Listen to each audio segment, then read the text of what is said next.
chicken, lagyan natin ng salt, pampalasa, black pepper, and suka. Yan.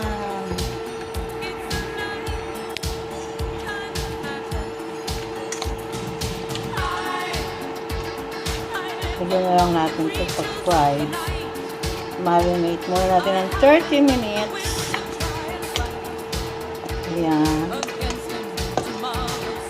Then yung ating minarinate na chicken. Lalo lang tayo yung fry. Lagyan natin sa plastic para kukulutin natin. Yung garlic breading mix. Ayan. At dito yung mga chicken sa loob. Ayan, para ma-cover. Ayan, bali ganito ang itsura niya bago natin siya iprito. Ayan, nagpapainit na tayo ng mantika. Ayan, mainit na ating mantika. Lagyan na natin.